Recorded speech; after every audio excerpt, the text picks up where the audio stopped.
Stage 3 at 19. Stage 4 at 29. Isipin nyo yan ng mabuti. Kasi kadalasan, kapag narinig natin yung salitang colon cancer, ang una nating naiisip, sakit lang yan ng mga lolo at lola natin, di ba? Pero the truth is, yung totoong kwento ni na Roland at Patricia ay nagpapatunay sa isang nakakatakot na katotohanan. Ang cancer na ito, hindi na siya namimili ng edad ngayon. Welcome sa ating explainer ngayon. Ako nga pala si Carl Presa. And bago tayo mag-dive in ng malalim, gusto ko lang linawin na strictly for educational purposes only ang pag-uusapan natin. This is absolutely not a substitute para sa isang medical diagnosis, okay?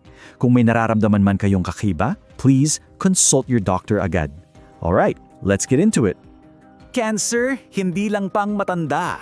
Let's look at real life. Si Roland, 19 years old lang. Typical na teenager.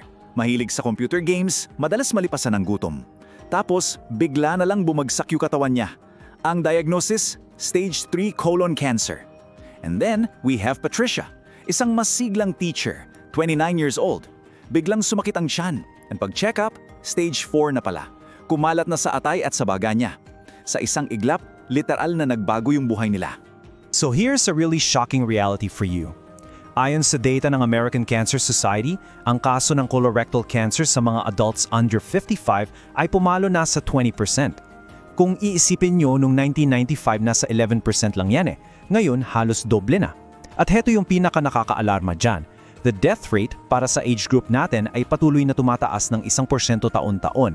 Pabata ng pabata talaga yung mga tinatamaan. Bakit dumarami ang kaso? Bakit nga ba nagkakaganito? Let's move away from the human stories for a second and look at the biological reality sa loob ng katawan natin. You see, kadalasan ang colorectal cancer ay nagsisimula sa tinatawag nating polyps. Ano ba tong mga to? Basically, ito yung mga maliliit na bukol o growths sa loob ng ating colon. Imagine, minsan kasing liit lang ito nung 2 millimeters, napakaliit.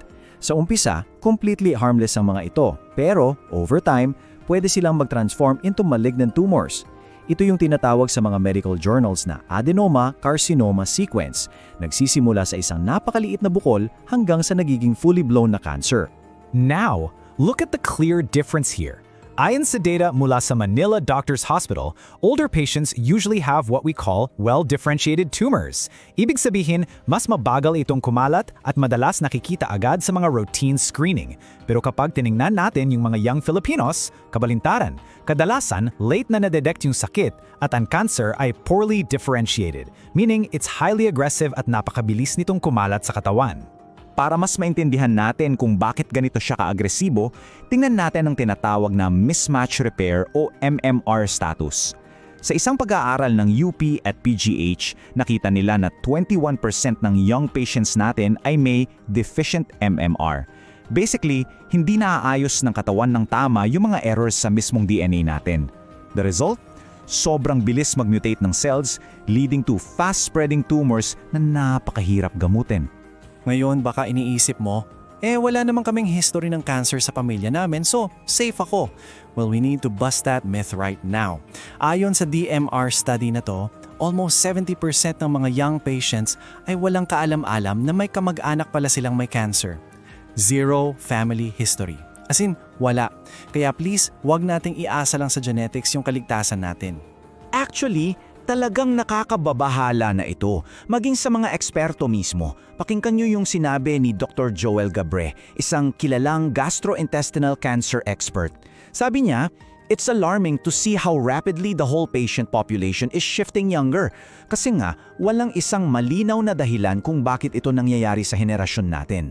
At ang pinakamasaklap doon, nade-diagnose yung mga pasyente kapag nasa late stages na talaga. Mga sintomas na dapat bantayan. So ano nga ba talaga yung mga warning signs na kailangan nating hanapin sa sarili nating katawan? Ayon sa Mayo Clinic, heto yung mga kailangan nating tutukan. Una, patuloy na pagbabago sa bowel habits mo, like bigla ang pagtatae o constipation na hindi nawawala.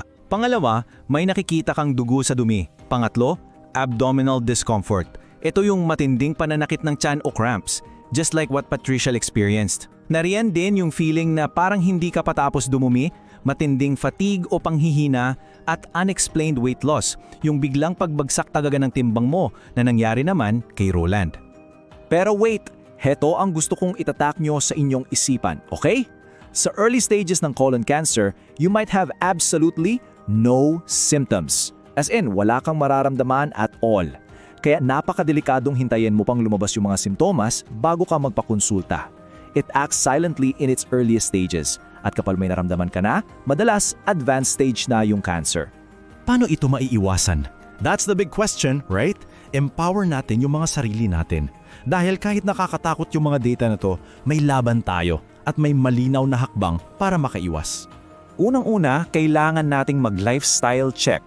Suspect kasi ng mga experts na ang environment at diet natin ang malaking dahilan kung bakit ito nangyayari. Kailangan nating iwasan yung mga low-fiber diets at yung sobrang pagkain ng red meat. Tigilan din ang paninigarilyo at ilimit yung pag-inom ng alak. And crucially, panatilihin ang tamang timbang kasi obesity and diabetes are massive risk factors para sa early onset colorectal cancer. Pero you know what the absolute best way is? Ang pinaka-epektibong paraan talaga para maiwasan ito ay ang screening. Ayon sa guidelines ng St. Luke's Medical Center, ito ang malinaw na timeline natin. Step 1, kapag umabot ka na sa edad na 45, magpa-screen ka na kahit wala kang nararamdaman. Step 2, kung may family history kayo, dapat mas maaga, age 40 or 10 years earlier kaysa sa edad kung kailan na-diagnose yung kamag-anak mo. At step 3, immediate action. Kapag nakita mo yung mga red flag symptoms, huwag nang maghintay, magpa-schedule agad ng colonoscopy. Bago tayo magtapos, gusto ko kayong iwan ng isang nakakagaan ng loob na mensahe. Kasi sa kabila ng lahat ng nakakatakot na impormasyong ibinahagi natin ngayon, may malaking pag-asa. Sabi nga ng St. Luke's Medical Center, colon cancer is preventable, beatable, and treatable. Totoo yan. Basta maagapan lang natin at matanggal yung mga polyps ng maaga, through screening, we can absolutely save lives. So will you wait until you feel something? Huwag na nating paabutin sa puntong huli na ang lahat bago tayo kumilos. Thank you for watching Carpreza. Don't forget to like, share, and subscribe for more practical health tips. Stay informed, stay healthy.